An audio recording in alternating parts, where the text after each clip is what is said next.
Well, in the midst of fighting over the debt ceiling, a lot has been said about how we got here in the first place. Is it all the result of the policies of President Bush? Is it all because of President Obama? Tonight, I'll make everybody angry with this reality check.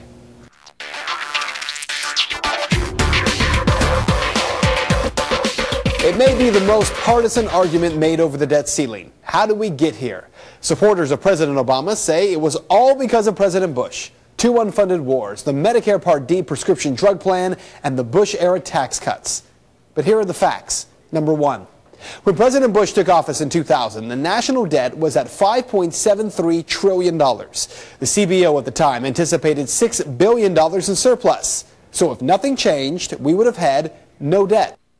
But things did change. September 11th happened. Then the wars in Iraq and Afghanistan happened. Those unfunded wars added $1.469 trillion to the national debt. President Bush spent $608 billion on non-defense discretionary spending. The Medicare drug plan, $180 billion. And just before leaving office, the 2008 stimulus cost $773 billion.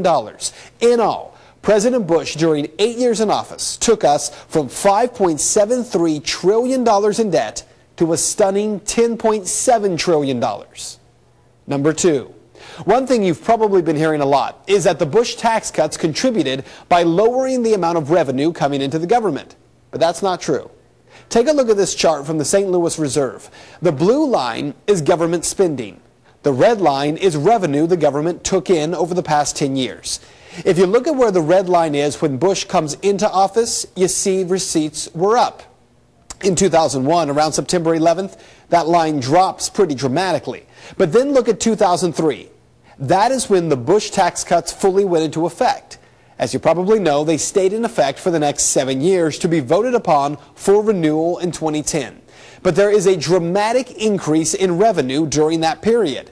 It only drops off in 2008 when the housing crisis hits and the recession begins. Number 3. When President Bush left office, the national debt, as I told you, doubled over 8 years, from $5.73 to $10.7 trillion. Well, now comes President Obama. And under Obama, during the past 29 months, the public debt held by the United States has grown another $3.4 trillion. Among other spending, the cost of the Iraq and Afghanistan wars has not been curbed. The U.S. is now paying 3/4 of the cost for a third war in Libya, and that's entirely Obama's. Plus an additional $711 billion in stimulus spending, $278 billion in new non-defense discretionary spending, $425 billion in stimulus tax cuts, and $152 billion in health reform and entitlement changes. All of that taking our national debt from the time President Obama took office until now from $10.7 trillion to our current national debt of $14.5 trillion.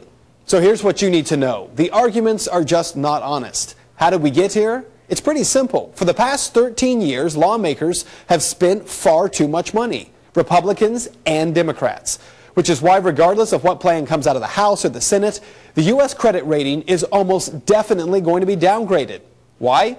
Because giving ourselves permission to borrow more money does nothing to cut our debt. And that is an entirely different issue. And that is Reality Check. If you'd like to see the sources for the story, you can find them. They're posted at the end of the story, which is in the Reality Check section of our website. You can also make your voice heard. I encourage you to do so. You can comment on my Facebook page. All you have to do is search Ben Swan, WXIX.